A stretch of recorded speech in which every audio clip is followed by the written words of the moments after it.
سلام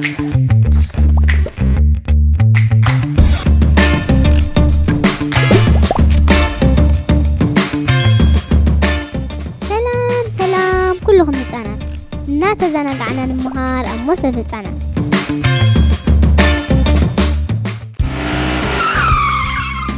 ناتو بيتي بتحنا لنا هراي بابا نوف عزم دقي وكيف قاعدة هرايدو هراي ماما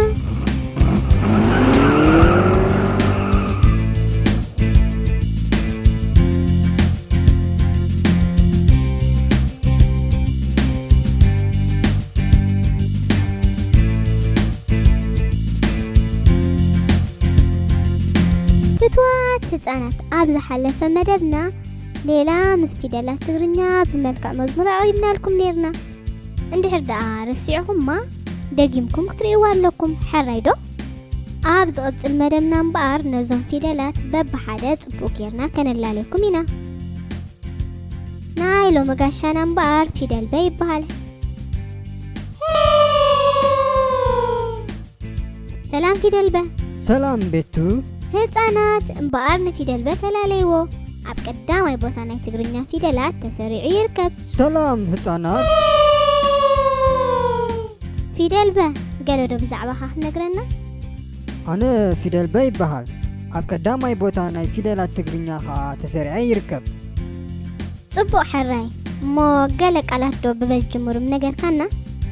ብጣዕሚ ጽቡቕ ደስ እናበለኒ ኸኣ እምበር በለስ برد بليح برجر برمير بركي واو دقيقنا دو نسمعيهم بلس برد بليح برجر برمير بركي واو بتعمل دس زبليو بقى حجي قلق قالات بفيدل بزجمرو فليتنا لنا حرايم بقى فيدل با حجها كمي غير كان تصحف دون هصانات كنريم ناتو فيدل بخمي كم تصحف دون دم كلهم هصانات كتريم حراي بيتو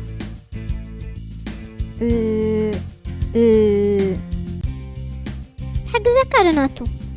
هو بيتو صبونيرو كاب تحت تجمر شو تخيل كان العلي شو قورب نيمان غيركا شو خات تخيل كان تحتي واو نفوع كيلكا يا بتعمد دزبلي بيتو اسكا حجها بعليك فتنه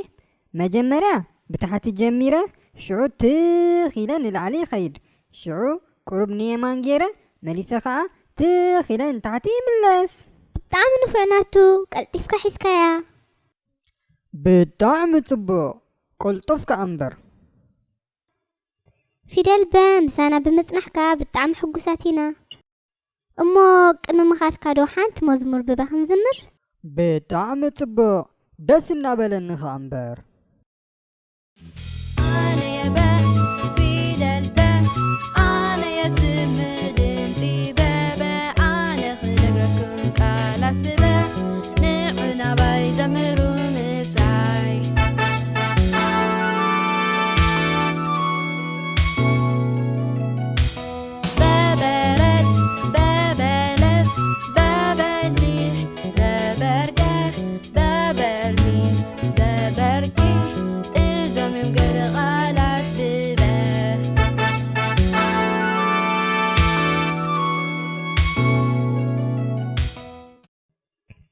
ጊዜ ዶ ክንደግማ ህፃናት ንኺድ በሉ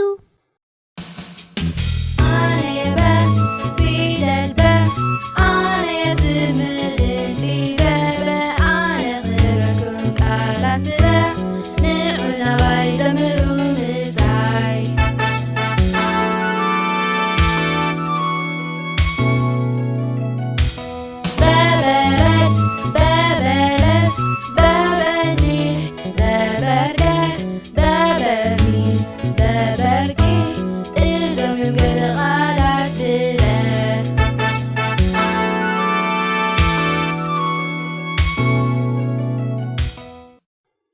ሃራይ ህፃናት ሕጂ ድማ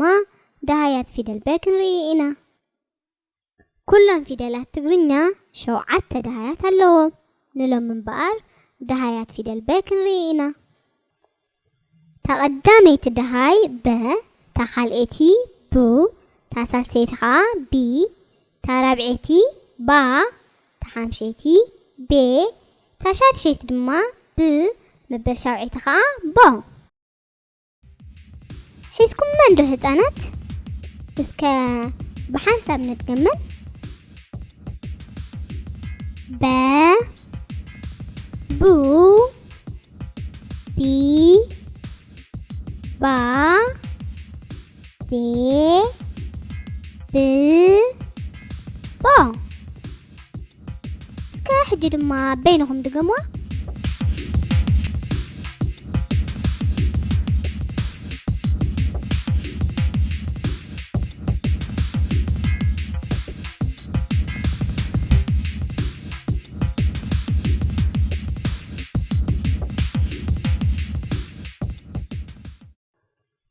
ህፃናት ሎሚ ካብ ፊደል በ ጽቡቕ ተማሂርኩም እንተዘናግዕኹም እንትኾኑ